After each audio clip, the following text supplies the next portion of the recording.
media done right.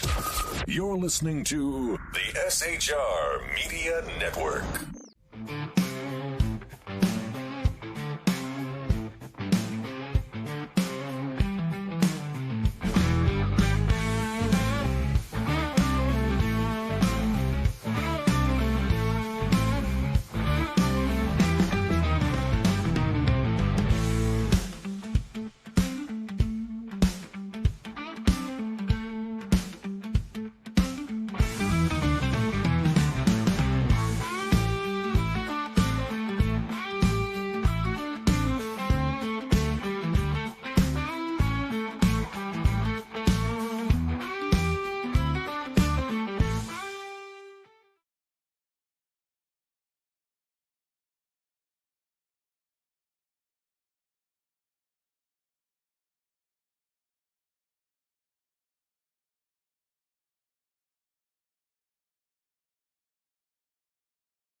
How about now?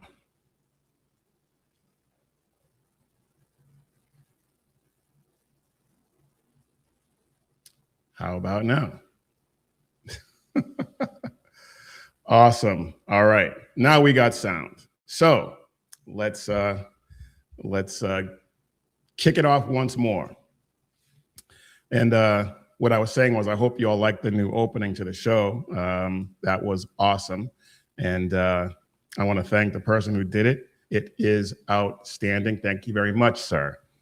So welcome to the Mission Ready Men briefing, right here on the SHR Media Network, where masculinity has not been recalled and faith hasn't been neutered. Today is Thursday, February 5th, in the year of our Lord 2026. And this is not just about politics. It is spiritual warfare dressed up as suicidal empathy, and they are calling it progress. We're done pretending, we're done pulling punches, and we are never going to apologize. So grab your therapy dog cupcake, because this truth is going to hurt. We're standing right now at a fork in the road. Across the country, standards are being replaced by feelings and narratives. Criminals are contextualized and made excuses for. Law-abiding citizens are restrained, and vigilance is treated as a threat. And when vigilance disappears, collapse is not just an accident, it is the desired outcome. So, which way, America? Which way will you choose? Strap in, let's get after it. All right, before we get into what I actually had planned for the show, I want to mention Savannah Guthrie and the kidnapping of her mother. When it first happened, when I first heard it, I initially thought, this is a hoax. This is a hoax. There's nothing to it, but I was disabused of that notion. It does seem as though there was a crime committed, and so we're all praying for her safe return. I saw this morning that there was her family did a video, and I just want to play a little bit of that and let everyone know exactly what seems to be happening here. So let's take a look at that real quick. Maybe. There we go.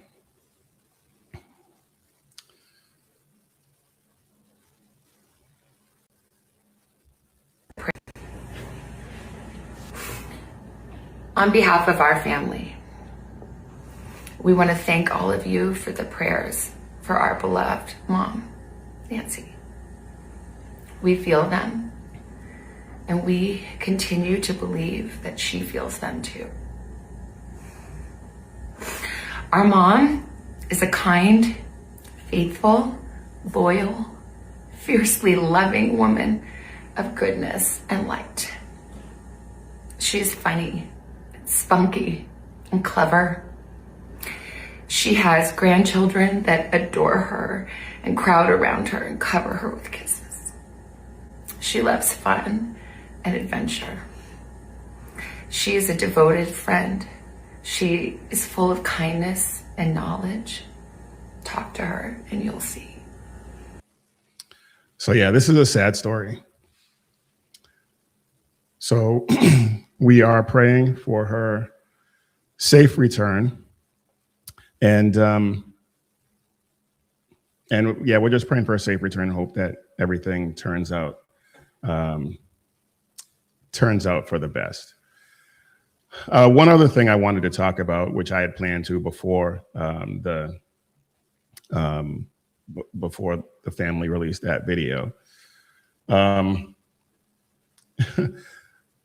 Mayor Zohran Mamdani, he's not having a good month.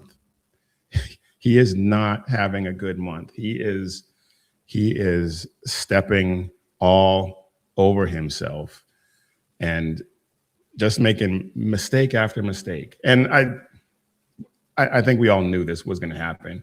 I just don't think we thought it was going to happen this quickly and this decisively. First, let's take a look at the first thing that happened was obviously the snowstorm. He did not handle that well at all. Not even close. And here is Michael Rappaport, who I don't agree with everything he says. He's actually come around quite a bit, but he is a New Yorker and he is not happy with Mayor Mamdani. Check this out. Look at this shit. Look at this shit. This poor bastard ain't getting out until the spring. Look at this dirt a week after the snowstorm. Look at this dirty shit hole. Look at this. I don't know what this guy's gonna do. This guy, call your insurance company. Look at this dirt. Where's the mayor to clean this up? They got garbage everywhere, dirty snow. What do you do with this? Where's your shovel now, Mamdani? Look at this shit. You know how many people fall, break their ankles? Look at this. This is New York. Start spreading the news. And this is on the Upper East Side. 3 minutes from where the mayor lives. Look at this guy. Look at this. Look at this. This guy's never getting. Look at this. Look at this. Yeah, I mean, look at the trash is just piled up everywhere. I mean, it is a disaster. It is an absolute disaster. And then, to make matters worse, there was a shooting, officer-involved shooting. They got called to a house by a 22-year-old. His mother called, said that he was a danger to himself and others. They showed up, and he attacked them with a knife. And this is Mamdani's response. And as you said, I spoke with the Chakraborty family and I visited Chavez in the hospital. And there is no family should have to endure this kind of pain. Baba, no! Hey, put the knife down! Put the knife down! Put the knife down! Put the knife down! Put the knife, move! Put the knife down! Put the knife down! Put the knife down! And as you said, and he decided that it would be better for him to visit the perpetrator's family. He is mentally ill. I understand that he's suffering from schizophrenia, whatever the case may be. Okay, fine. But the fact is, he still attacked with a knife. He put the officers' lives in danger. He put his mother's life in danger. And he thinks that the perpetrator is the victim. And the cops are the ones who were in the wrong. And he wants to put together a program where mental health workers, social workers would respond to a call like that. How many people would have been dead? How many people would have gotten killed if a social worker or a mental health worker showed up at that scene?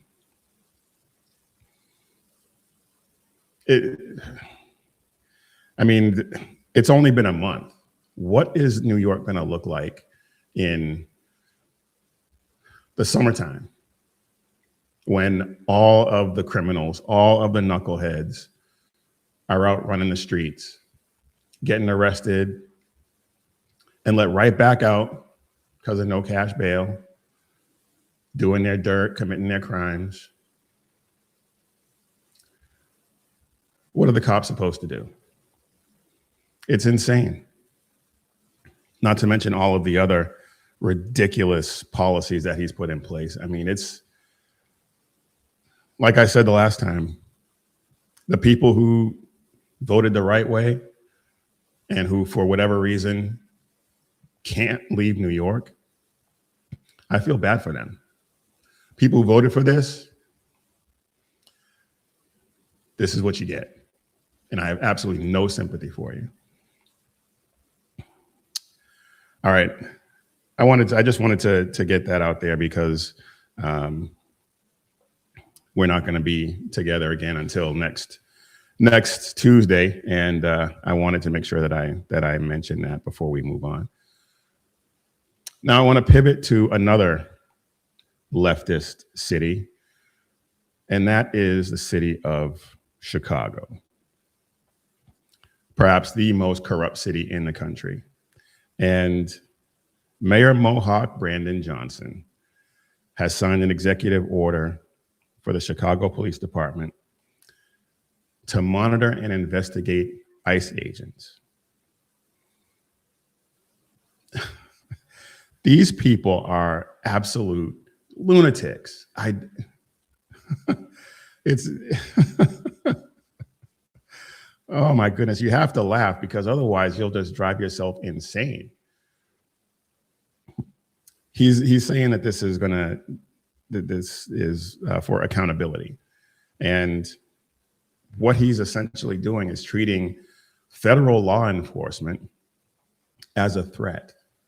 Meanwhile, violent offenders, just like in New York, are let out on the street in a revolving door just because of, it's the policy. Chicago is monitoring ICE while the criminals run rampant all over Chicago. It's political theater. It is political theater designed to play to the base that is eroding. His base is fast eroding in Chicago. But there's no crime wave tied to ICE misconduct. Nothing. There's no surge in complaints that require Chicago PD to monitor the situation. It creates interagency friction. It creates an us versus them, the Chicago PD versus the feds. And it's just optics. And there's zero protection for the residents. And why do I say that? They have Chicago PD. Well, the Safety Act has, it as a matter of policy, releases known criminals back into communities. They would rather monitor ICE agents and the criminals that are terrorizing the city. The Safety Act, and I can't remember exactly what the acronym stands for off the top of my head. Let's see, do I have it here? Yeah, I can't remember what the acronym stands for, but it basically is the Illinois pretrial system that defaults to release.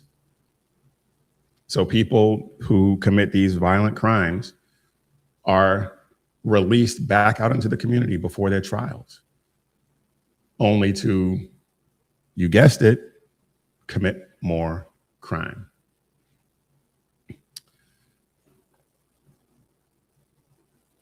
In Antioch, Jose Luis Mendoza Gonzalez had the body of Megan Boss in a garbage can on his property.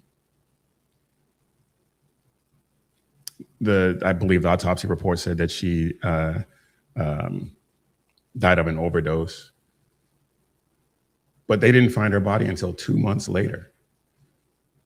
And he was arrested by ICE, not Chicago PD.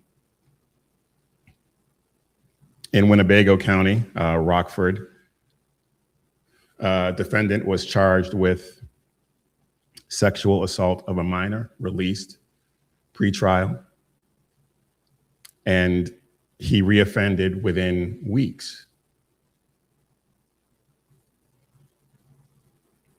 Even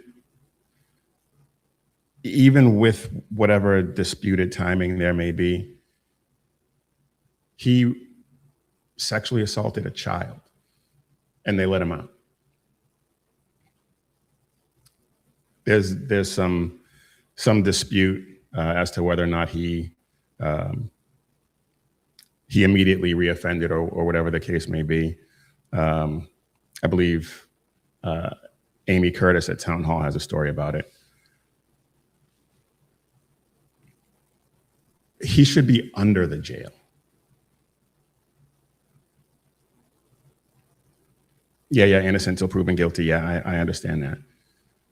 But once he's found guilty, he should be under the jail. And there is absolutely no way a sexual predator like that should be released back out into the community pre-trial. But yet, here we are. Mayor Mohawk would rather investigate ICE than deal with the actual threats to his community. And of course, we know about, or at least we should all know about, the arson attack on the Chicago train. A man on pretrial release set a woman on fire on the train. And yeah, there's an investigation, but the woman, I believe she lived, but she's still in critical condition. She is still, her life is forever changed because instead of protecting the community from this guy, they let him roam the streets.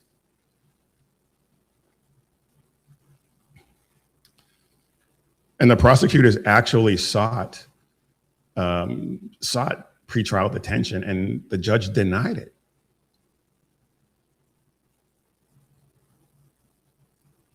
Another CTA, Chicago Transit Authority platform attack. This guy violently attacked somebody on the platform, also released pre-trial. And then you have suburban retail theft rings. People are getting arrested for that, and getting released immediately, only to steal more stuff. It's ridiculous. Meanwhile, Mayor Mohawk would rather investigate ICE. And then let's not gloss over the fact that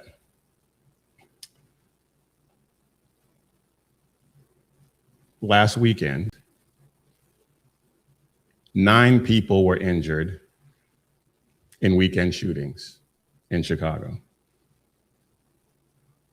ranging in age from 15 to 70.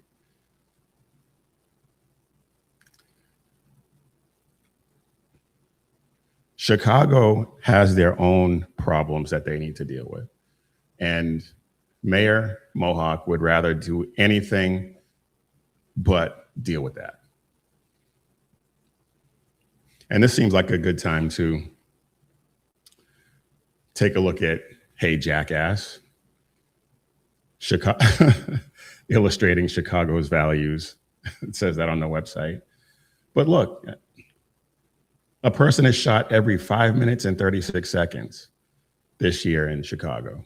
And I guarantee you that number is gonna go down. A person is murdered I believe that's every 22 hours.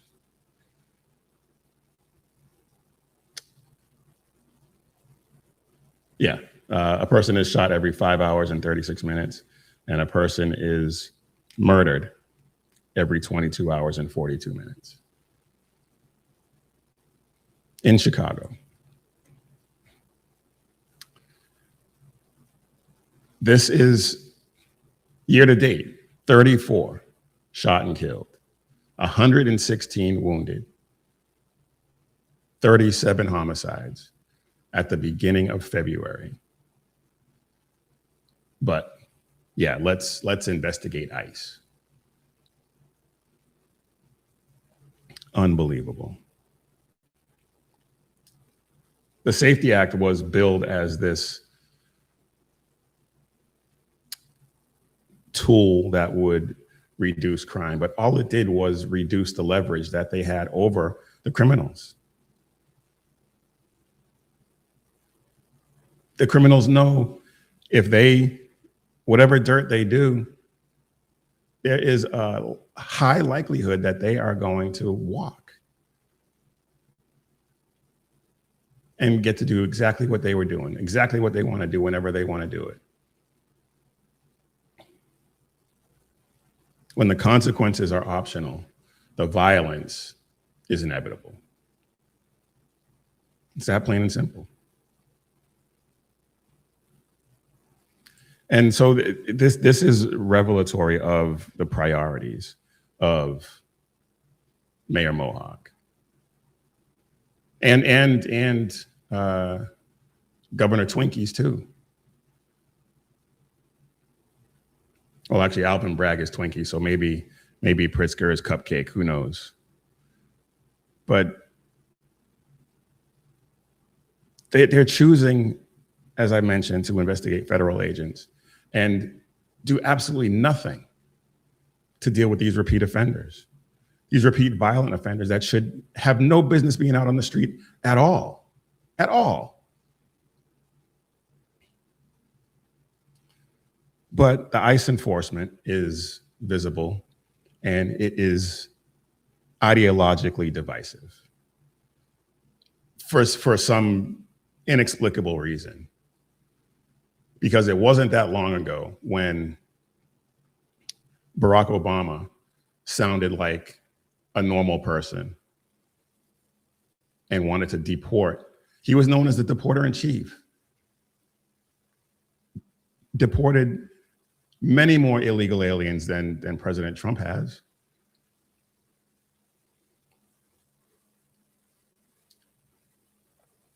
He is probably, I can't believe I actually believe this, but he is a worse mayor than Mayor Beetlejuice. I never would have thought that Chicago could have a worse mayor than Lori Lightfoot. Yet here we are. And just to illustrate just how ridiculous Mayor Mohawk is, listen to this madness. that his legacy will take time for people to understand how nasty of an individual he really is. It's powerful that we have been able to effectively push back at local levels as well as in the courts around Gregory Bavino's activities. His dressing, his whole package, it is so familiar that I believe that it was blinding for some people. That it's clear, there's two things. One, it's clear that the far right in this country, that they have not accepted the results of the Civil War.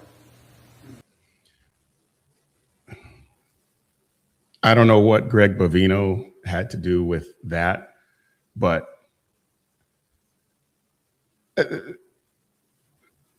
none of that made any sense whatsoever. None of that made any sense whatsoever. Not accepted the results of the Civil War. This is not about history.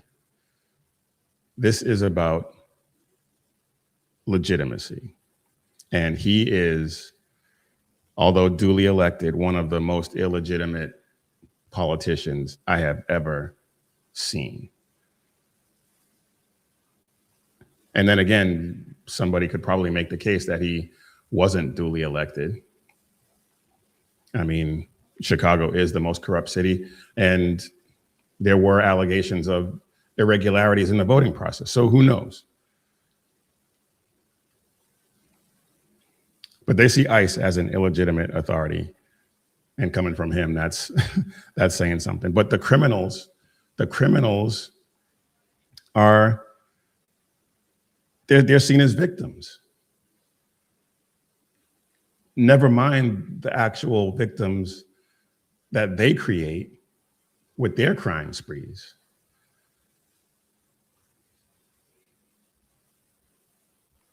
The Safety Act removes consequences. There's no consequences. The ICE investigations are attacking enforcement because they don't see enforcement as a legitimate thing when it comes to dealing with illegal aliens.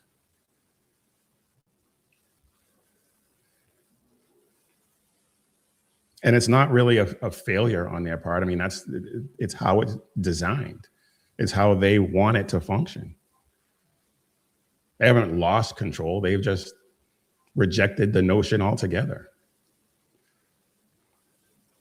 They don't lack resources. They don't lack information. They lack leadership that prioritizes public safety over ideology.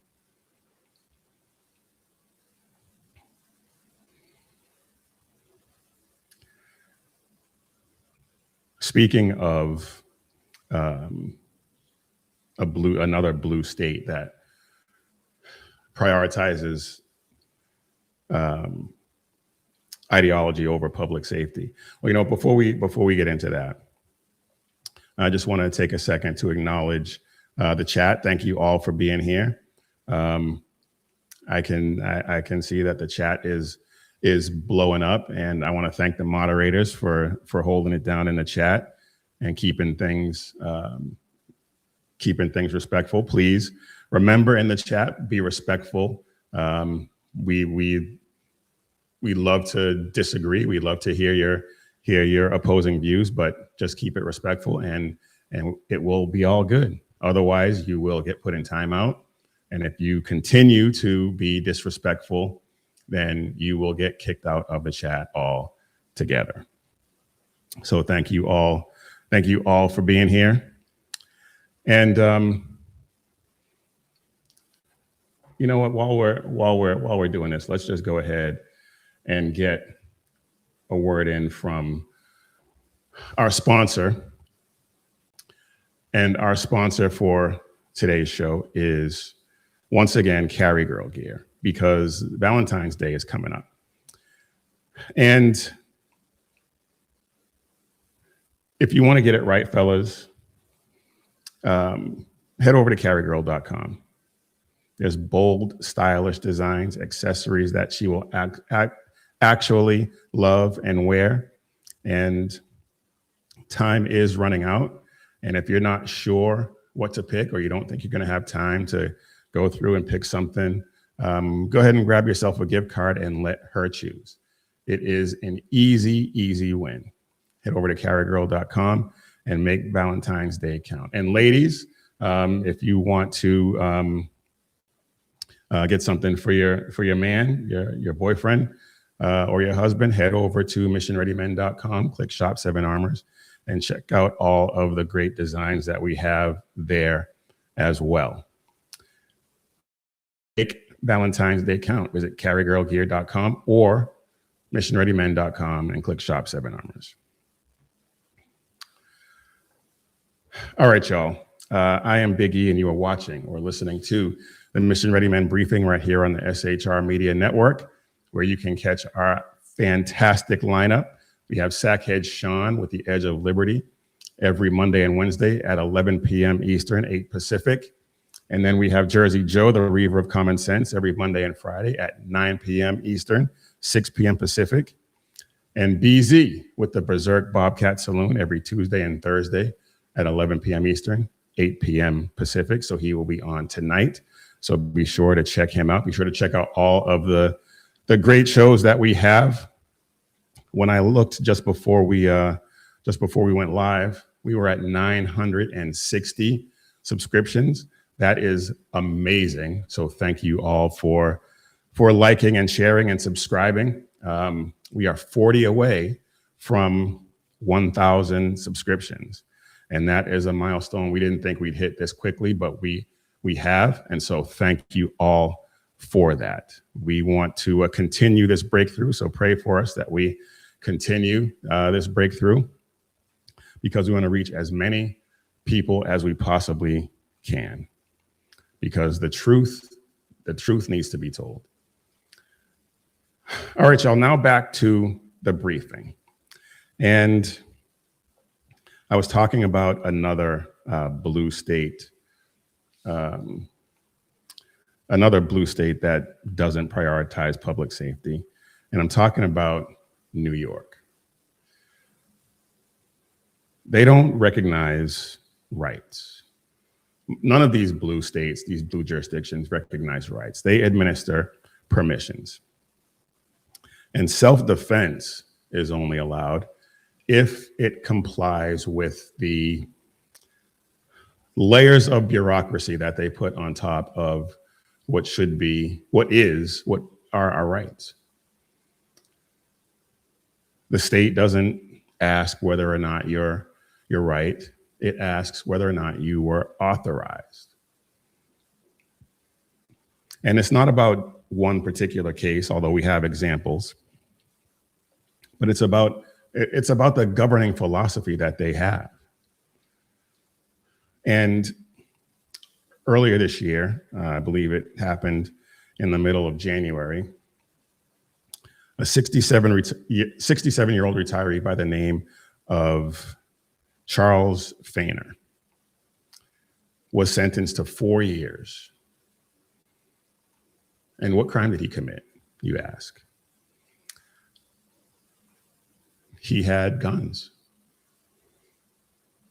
And the reason why they know he had guns is because he was confronted on his way home by a 15-time felon, career criminal, and he attacked him with a knife, and so Fainer shot him fatally. And the state said that it was a clear case of self-defense. Let's take a look real quick. The state conceded that it was self-defense. And for some reason, they decided, well, we know what the reason is, and we'll get into that. But they decided to go ahead and throw the book at him for the gun that he used to defend himself. This is Savannah Hernandez outside of the Queens Criminal Courthouse in New York City, where I just attended the sentencing for Charles Foner, the 67-year-old retiree who was just sentenced to 4 years in prison after defending himself from a 15-time career criminal here in New York City. Now, if you're not familiar with the story of Charles, basically back in 2023, a 15-time career criminal with a history of mental illness ended up threatening him and lunging at him. Charles, who had a handgun in his pocket, which he had, by the way, because of his fears of rising crime throughout the city, ended up pulling out his weapon, telling this man to stop. He did not heed the warning. He continued to lunge at Charles. Charles opened fire and ended up killing him.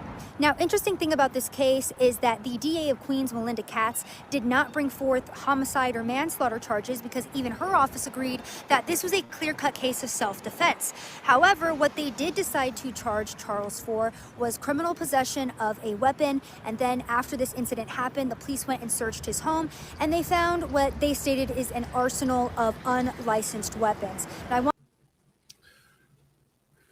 Now,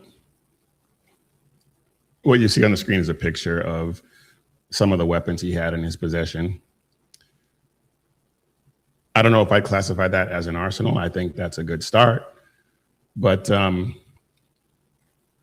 course, this is New York. They classify it as an arsenal. And so he was charged, not with homicide, but with criminal possession of firearms.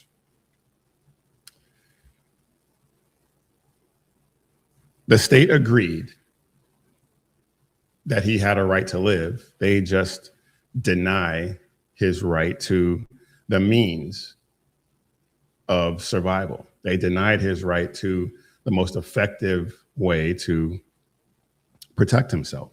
So he's going to get 4 years in prison and then 5 extra years of post-release supervision. He's lost his home. He's lost his income, and now he's lost his freedom with not a single criminal offense on his record. Not a one. But he's going to spend 4 years in prison. And I don't know what his health status is like, but I mean, he could spend the rest of his life in prison. And then 5 years after that, if he survives the 4-year stretch, 5 years after that, under it's ridiculous. And this, I believe this happened after the Bruin case was decided.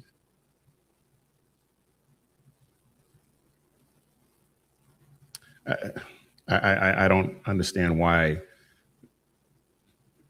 he's in prison. They didn't punish the attacker. Obviously, they couldn't because he was killed. But they punished the guy who decided he wanted to live. And there's another case that goes along these same lines. And that is the case of Dexter Taylor. And I've talked about Dexter Taylor before on this show. Dexter Taylor is another guy. He's 52. Well, he was 52 when this happened, so he's 53 or 54 now. Another one, no violent crime, no victim. He wasn't attacked and defended himself. Nothing like that. He is a gunsmith on the side. He's a software engineer, I believe, by trade. Built guns on the side for his own personal use. He didn't sell them. He's not accused of selling them. He's not accused of being a trafficker, a firearms dealer. He built these guns for himself, but he was charged under New York's ghost gun framework, and this was I believe his offense occurred before Bruin was decided. But he was convicted and sentenced to 10 years in prison. Feiner used a gun to protect his life. Taylor built guns to exercise his constitutional right and be ready in case he needed to defend his life. And these guys are treated as public safety threats. These guys are in prison. Meanwhile, many multiple criminal offenders, rapists, murderers, robbers get the revolving door treatment. They're back out on the street sometimes even before the police finish writing the arrest report.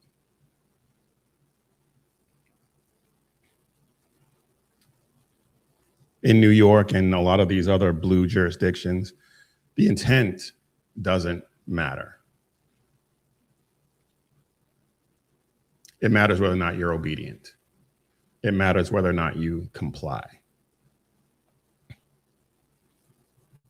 And we talked about this last time. It's permissions over rights. Law-abiding citizens with no malicious intent, no criminal history, but they get the most severe punishment that they can.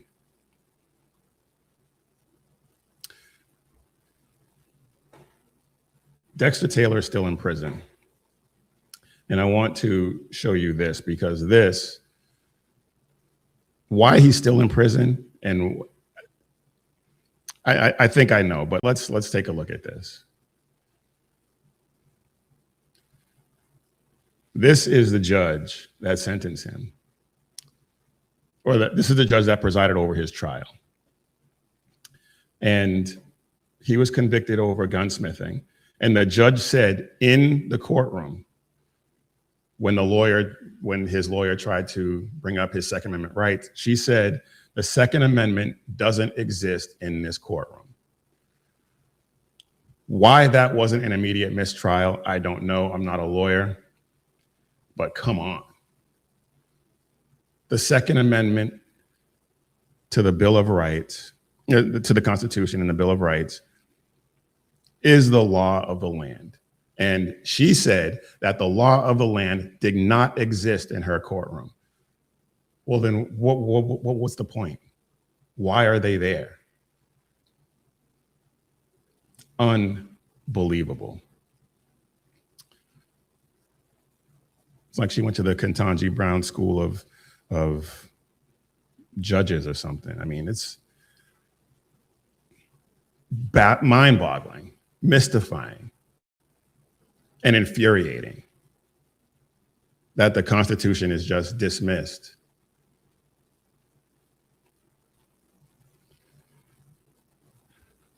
But these guys who are law-abiding citizens, didn't do anything wrong except exercise a right, they get these ridiculous sentences, and career criminals get revolving doors.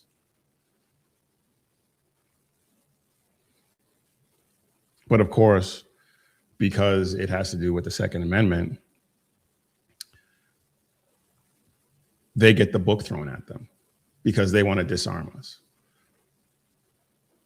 They can't outright repeal the Second Amendment, so they're going to regulate it. They're going to infringe on it any way they possibly can.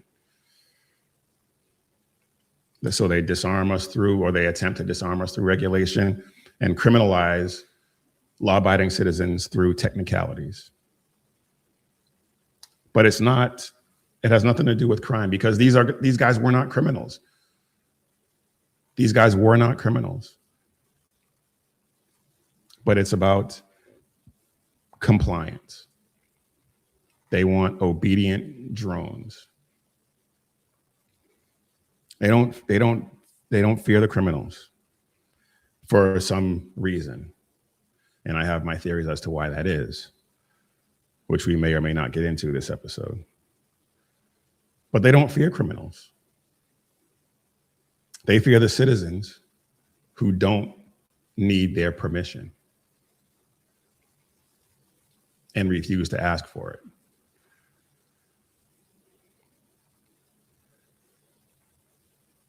They don't see the Second Amendment as a constitutional guarantee.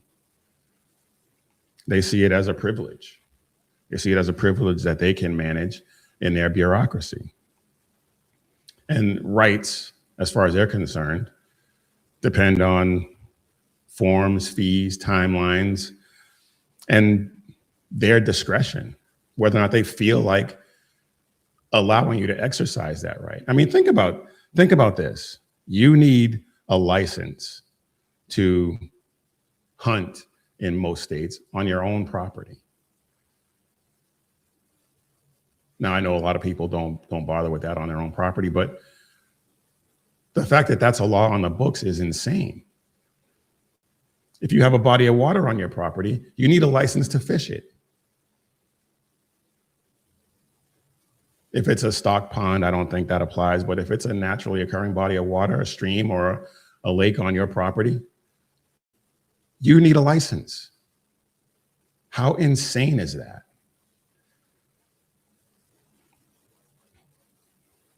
But when it comes to the Second Amendment, all of these things delay your ability to exercise your right, and a right delayed is a right denied.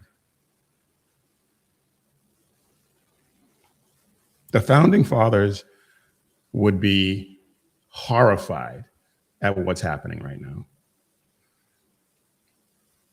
The Bill of Rights was not written to survive a licensing board.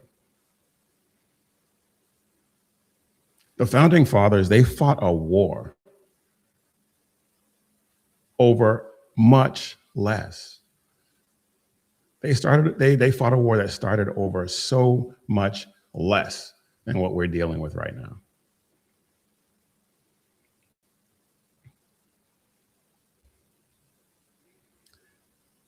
This is Foner, as Hernandez said, Taylor, these aren't fringe cases. These are case studies. This is blue state governance at its worst. It redefines citizenship.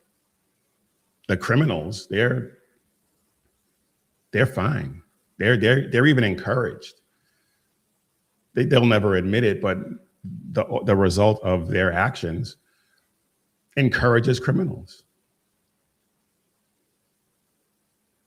And the citizens, the law-abiding citizens, are controlled.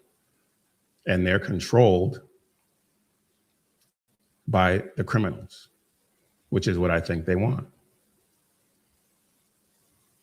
And we'll get into why that is at some other point, but this is functioning as they designed it.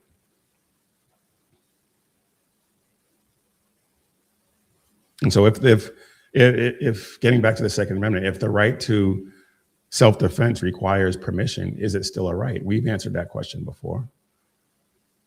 What do you think? When they punish you for self-defense, they're not keeping you safe. They're trying to keep you obedient.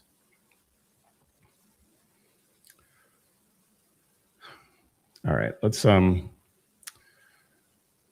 want to pivot to something else that is just as heavy.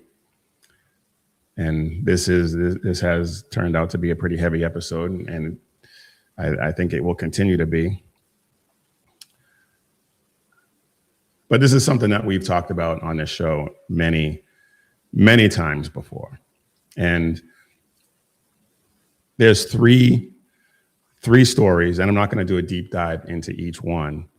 I could do a whole show on each one of these. Each one of these could be its own episode. But I'm weaving them together because it exposes a pattern, and it's a pattern that we've talked about before. And I'm talking about basically the Islamization of this country. Americans love to talk about tolerance, right and left, but tolerance without vigilance is basically, tolerance without vigilance is giving permission to do whatever you want. And it's about time we paid attention to it. Muslims, Islam, does not want to assimilate. They come here with the intent to take over. You can type in any search engine. You can go to Twitter, X, Facebook, anywhere, and you will find videos of Muslim clerics, imams, talking about how they are not here to assimilate. They are here to take over. They want Islam in every home. They want everyone to be Muslim. I am a Christian. I want everyone to be a Christian. But my faith doesn't require me to behead you if you reject the Bible. Islam cannot make that same claim. There is the President Erdogan of Turkey. He's on camera a number of times, and I'm not going to play the whole thing because it's not in English, but you can see you should be able to see the subtitles, and I'll read it anyway. But just take a look at this.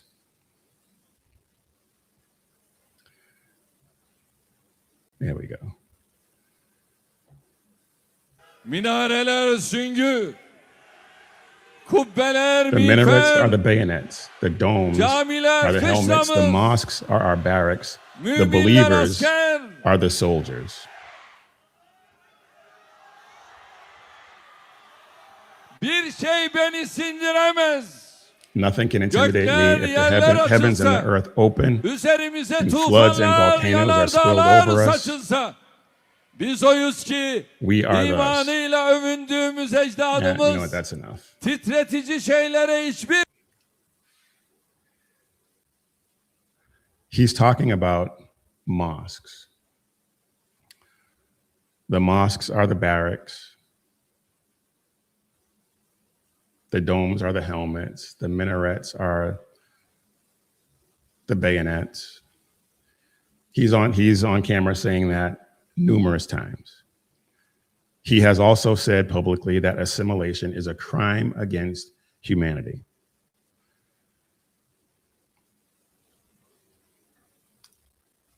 They believe, and he has articulated this, that assimilation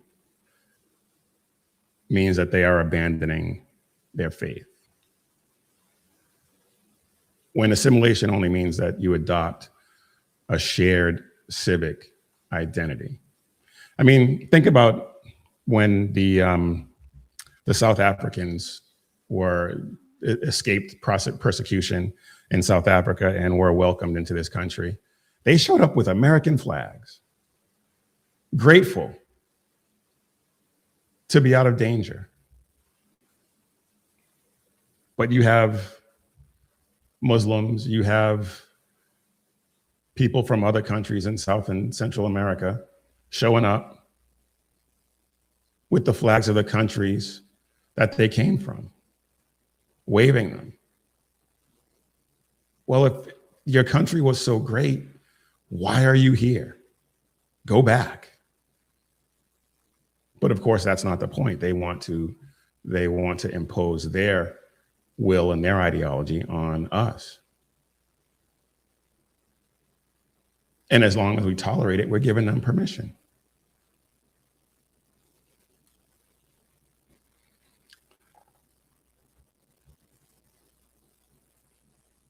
Getting Amy Meck, and I've talked about her many times because I get a lot of my news about the Islamization of this country from her account. She's doing some amazing work, and I urge you to check it out. There's she does a story that we're going to look at here in a second about Turkey and what they're doing in this country. And you know, let's just go ahead and take a look at it, and then we'll talk about it. Turkey is leading the charge to Islamize America. They're planting government-controlled mosques, or shall we say military outposts, with legions of faithful soldiers, just like they did in Europe. Turkish President Erdogan continues to fund and build massive mosque complexes right here on American soil through his government's Diyanet. That's Turkey's powerful state-run religious authority, the top enforcer of the government's official version of Islam. This means direct Turkish state control in America and across the West over mosques, imams, sermons, and the loyalty of the diaspora, backed by a staggering $3.5 billion budget that dwarfs the spending of 6 entire major Turkish ministries. Here is video we translated many years ago in which Erdogan proudly repeats, "The mosques are our barracks, the domes are helmets, the minarets are bayonets, and the faithful are soldiers." His mosques are military bases. Oh, we just heard that, so we're not gonna play that again. But the Diyanet is, as she said, a Turkish agency that oversees the mosques and the imams and the sermons that they preach. And there is a massive, I'm not gonna play the video again, but there's a massive mosque, a Diyanet center in Maryland, not too far from DC. And Erdogan, the president of Turkey, was personally involved in its inauguration.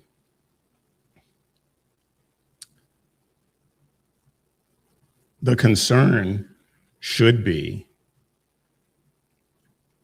not just the idea that these mosques are military outposts, although it should be a concern, but terrorism should also be a concern. But the biggest concern should be that this is foreign state influence embedded in our country. And I know you can't escape that. I mean, it happens. But this is an ideology that is so diametrically opposed to our way of life and is committed to destroying our way of life and committed to not assimilating. I don't understand why we're allowing it to happen.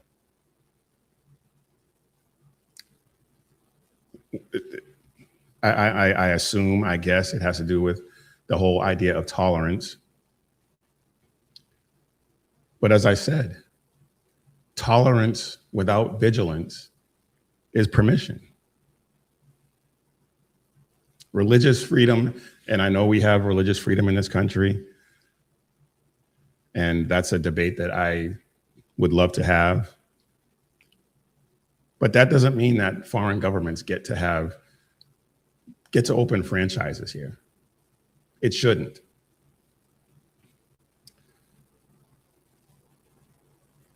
And last week we talked about how the enemy, goes after kids. Wiley ISD in Texas has allowed,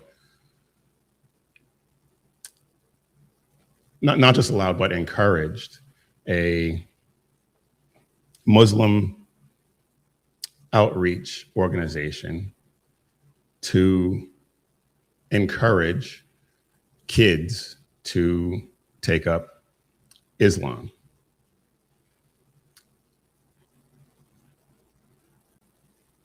And this is the president of the Young Republicans at this school in Wiley, Texas. Let's take a listen.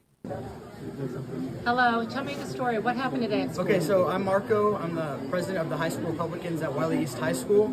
And today there was an organization called Why Islam that had a huge table booth in front of our school today, and they were giving hijabs to girls out throughout the high school, and they were giving out Qurans, and they also had pamphlets about Sharia law and other Islamic things, and they were giving out these bags. And I had a discussion with the women that were there, and we're trying to understand what's going on.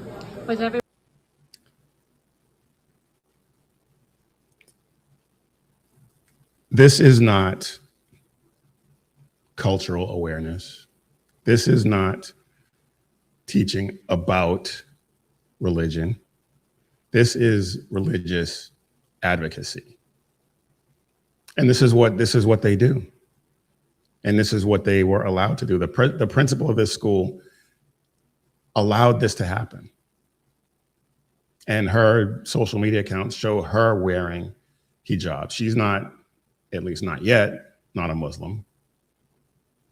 But because of the idea of tolerance, this type of nonsense is allowed.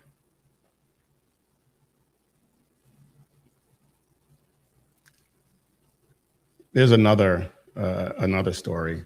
I could go on about that, but I want to try and power through the rest of this, because we've talked about Epic City, now known as the Meadow in Texas, just north of Dallas. And there's another one that is in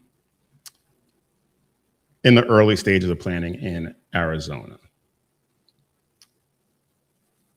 And it is called Cutter City. They're trying to build a 6,000-acre Sharia compound in Arizona called Cutter City. And it is just south of Phoenix, I believe. And it is, if it goes through, it hasn't been approved yet. I understand that. But if it goes through, it is going to be right, it's going to border the Taiwan Semiconductor Manufacturing Company, a critical piece of infrastructure in Arizona. And right now it's just a proposal submitted by Khalid Sher, who is a Qatari businessman. And we've talked about Qatar before, Qatar before. Why we have them involved in so much of our policies, why we have Qatari pilots opening bases on our military installations, all of this is just beyond me, because Islam is our enemy. We say China is our enemy, so is Islam. So is Islam.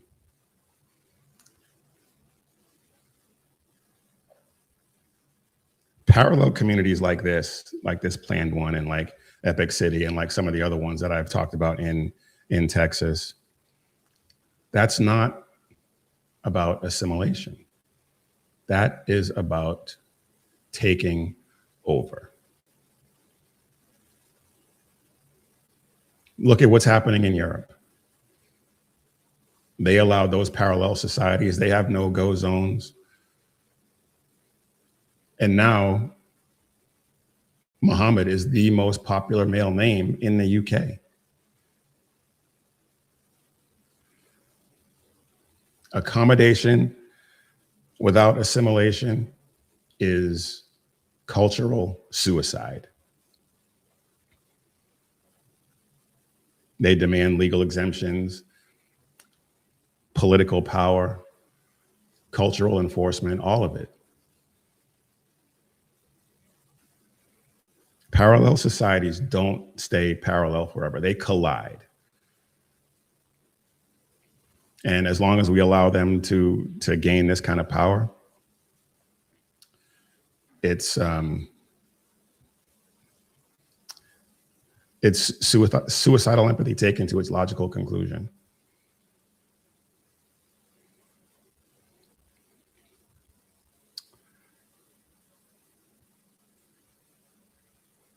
I understand about religious liberty. I understand all of that. And as I said earlier, that's a debate I'm willing to have, because I am of the mind that if you want to practice Islam, fine. And I know the Constitution bans this, but I think we should look at the idea of banning Muslims from holding public office. That, I'm sure, is a controversial thing to say. I don't care.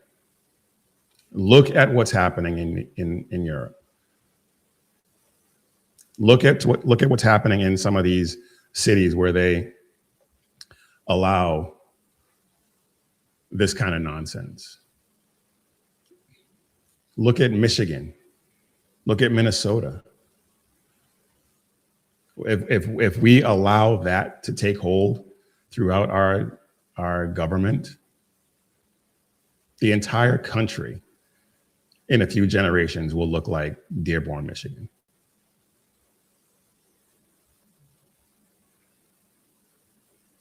So we have to be vigilant. We have to have transparency. We have to have oversight, and we have to have the courage to say no. Not going to happen. Vigilance is not bigotry.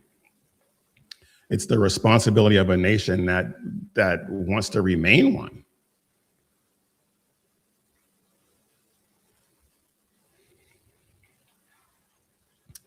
All right, y'all.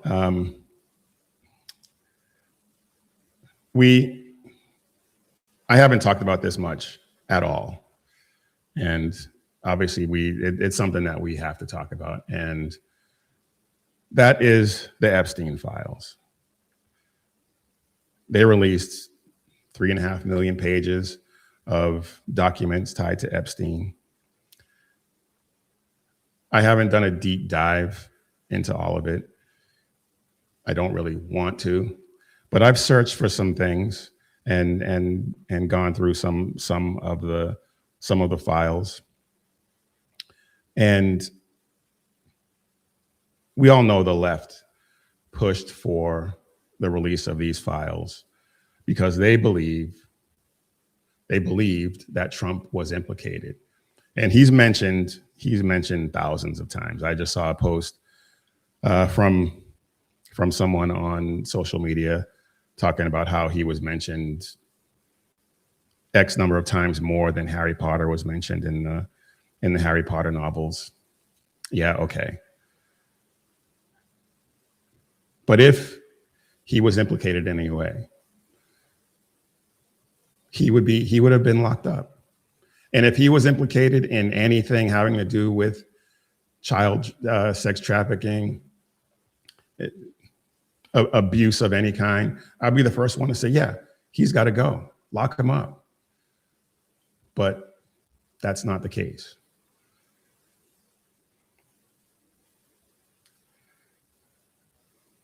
The files that they dropped are raw, uncurated data, and it's tough to go through. financial records, receipts, email communications. It's a lot. It is a lot.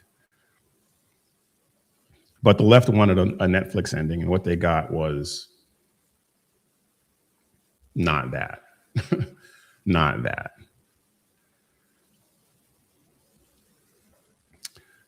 These bulk releases don't have any editorial filters. There's no contextual guidelines, guardrails. And you can ignore inconvenient patterns.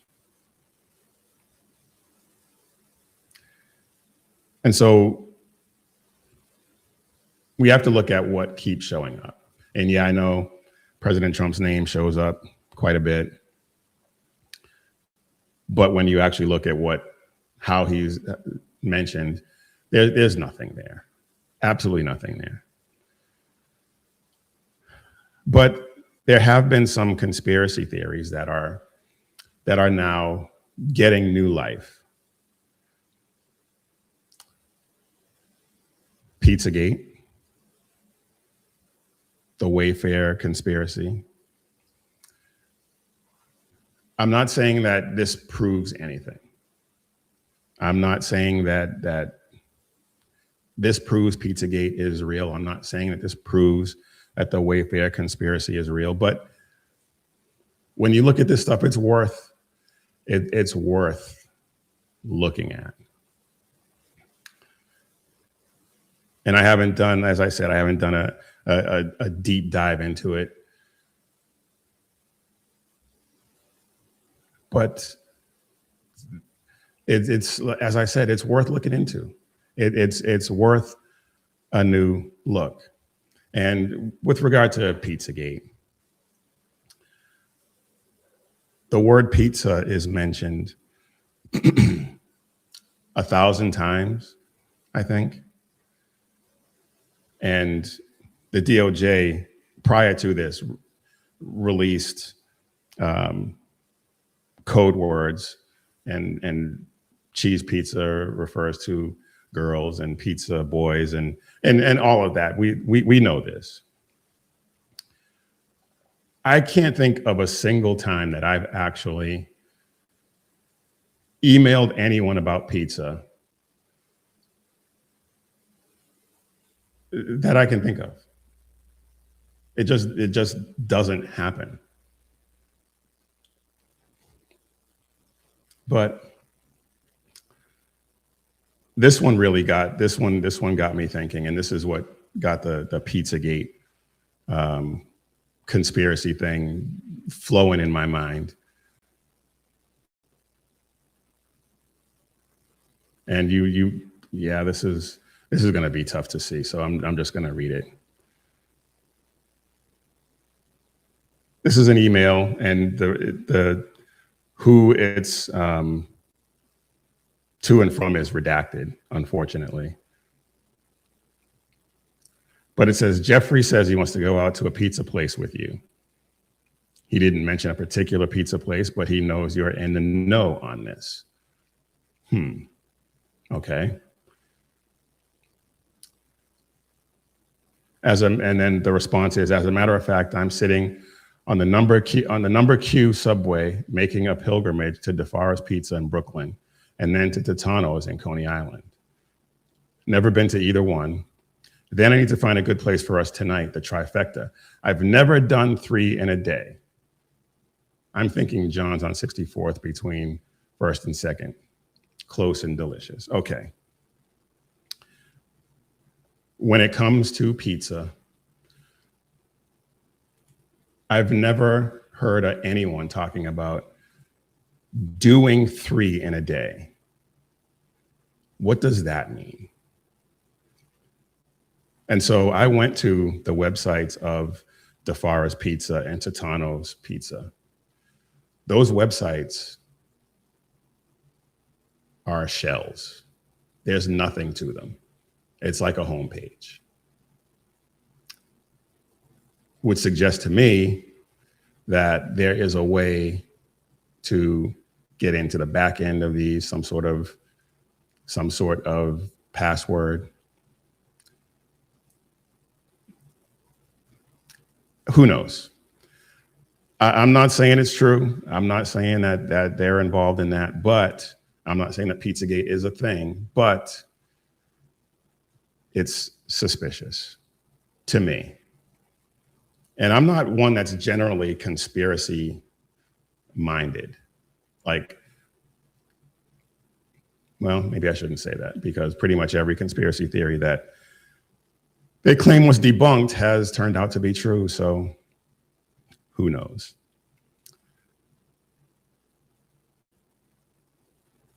This is not about belief. This is not about endorsement. This is not about reviving old internet conspiracies. But we do need to revisit conclusions based on some of this. And there's all kinds of other stuff. Jeffrey Epstein had a bank account nicknamed Baal, which is an old an old pagan god that they sacrifice children to. So there's that. This is something that requires close and careful examination. And again, I'm not a lawyer. I haven't done a huge deep dive into this, but we need to. And I'm glad that what has been released has been released. I think there's more still to come. But this is some sick stuff. This is some sick stuff. And as I said, we need to carefully examine this and find out exactly what is going on.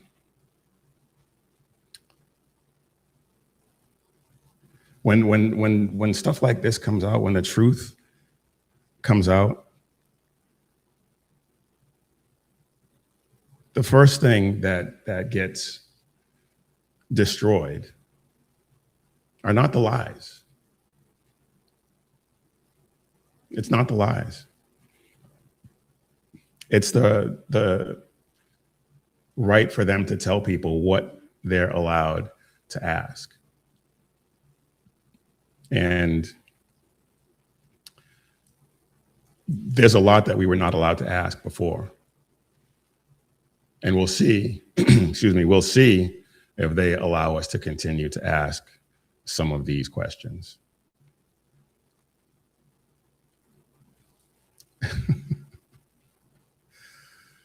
Oh boy. This is, I'm not laughing at this story. I'm laughing at I'm laughing at some other things that I'm seeing on the screen. The chat is amazing. I'll just say that. I do want to end on a lighter note, because this has been a pretty heavy show, and I don't really like doing all of that. Although one of the funny things that we're going to get into, though, is still has to do with the Epstein files, but Ro Khanna put out a tweet saying that he's calling for, let's just go ahead and show it.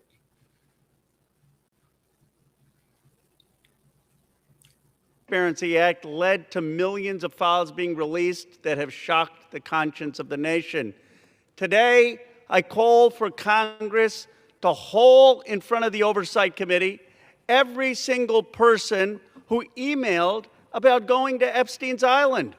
They need to answer some basic questions. Who raped these underage girls from working class families? What did they see? What did they know? Okay.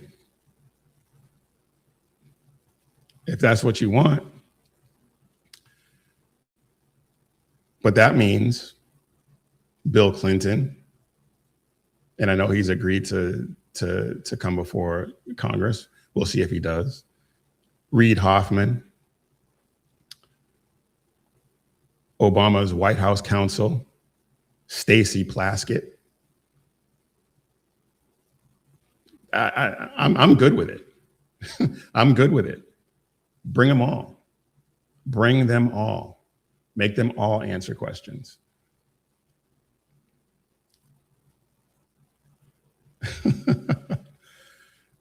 And of course, that does include Hillary Clinton as well.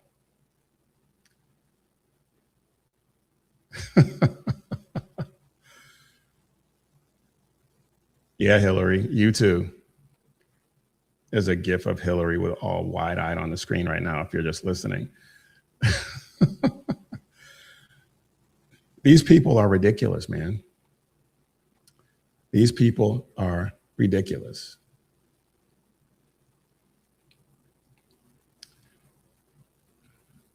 So Ro Khanna just called out all of his leftist buddies, and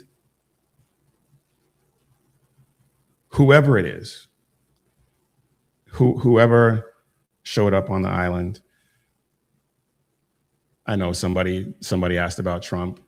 There's no evidence that he has. If any shows up, yes. The answer to that question is yes. But at this point, I'm not holding my breath for any of that evidence.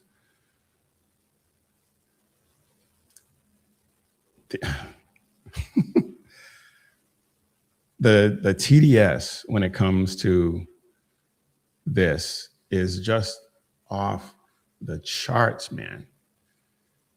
It's been a decade. They have been trying to get him for a decade. And they didn't start trying to get him until he decided to run as a Republican, because he was a New York Democrat. And when he was a New York Democrat, they loved him. As soon as he said, you know what, I'm going to run as a Republican, that's when the knives came out. That's when the TDS kicked off, and they have been at it ever since, and they have absolutely nothing to show for it. Nothing. And that to me is just glorious. Try as you might, you got nothing.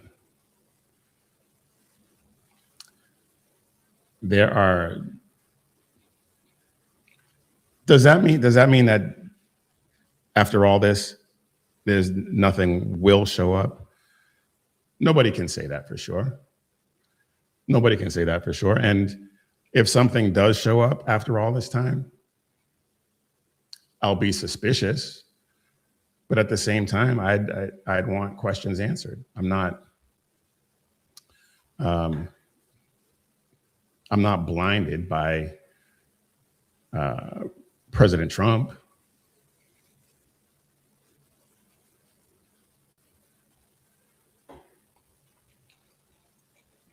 But I want to laugh at Eric Swalwell for a second. Eric Swalwell is one of the dumbest people in Congress. The only people I think that give him a run are maybe Ted Lieu and maybe Dan Goldman. There may be a couple of others, but those two are the ones that immediately come to mind. And I think Swalwell and Lieu outpace even Goldman when it comes to how stupid they are. But Eric Swalwell said that Republicans at the House gym tell him that Trump's bad, but they're afraid to speak up. Okay.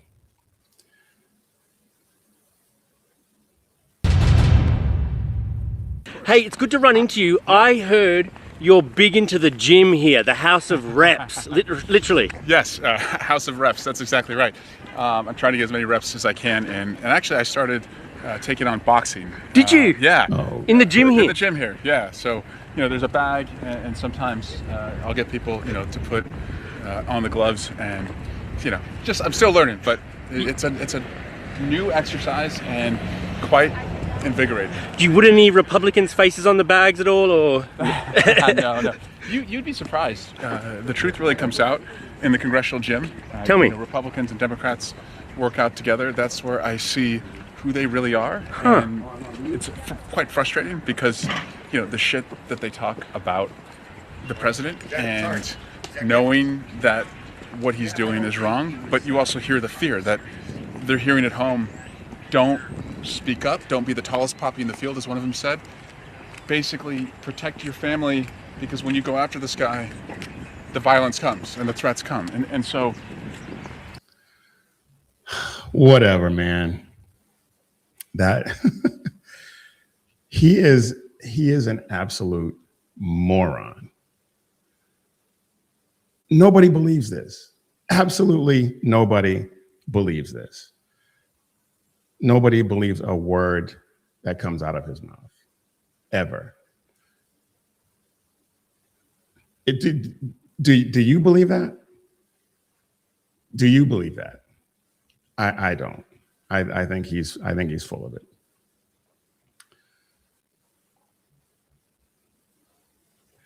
And yeah,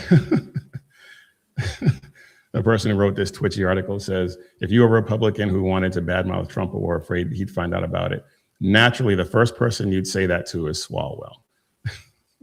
I mean, come on. He's an idiot. Oh my goodness.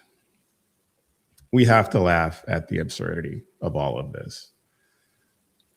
But the direction that we're headed still matters. Because when the vigilance is gone, when we stop being vigilant, the collapse is not an accident. It's the natural outcome. And the choice is right in front of us. Which way will you go, modern America? Which way? All right, y'all, that is it for this briefing. I'm not just here to fill airtime. I am here to equip Christian men and spread the gospel of Jesus Christ and carry the banner of faith, freedom, and hope into the next generation. You know what, before I go though, I want to make sure I mention the SHR shop. If you go to shrmedia.com and click on support SHR Media and go to the SHR shop, you will see all of the great designs that we have going over there. We have the 250 Reasons t-shirt. Let me pull it up here real quick. We have the 250 Reasons t-shirt in honor of our 250th birthday, 250 reasons to read source documents. That is an awesome design. And then of course, if you scroll down, you have that, you have the SHR mug, you have the SHR hoodie, the SHR Media logo, you have a Mission Ready Men briefing t-shirt, which I am wearing today. And all the t-shirts for the guys shows, the BZ's Conservative Sherpa shirt, the Reaver of Common Sense, and the Edge of Liberty. Please go ahead and check those out. You will not be disappointed. You want to let everyone know that you're in this fight right along with us. All right. So if any of that matters to you, any of what we said here today matters to you, don't just watch the show. Don't just watch all of these shows, but share them and bring other men into the fight. And like I said, if you want to wear what you stand for, head over to the SHR shop or head over to missionreadymen.com and click Shop 7 Armors and check out all the great designs that we have there about bold faith, true grit, and unapologetic patriotism. And remember, when seconds count, the police are only minutes away, but the Lord is right there with you. So keep your prayers going up and your head on a swivel. God bless.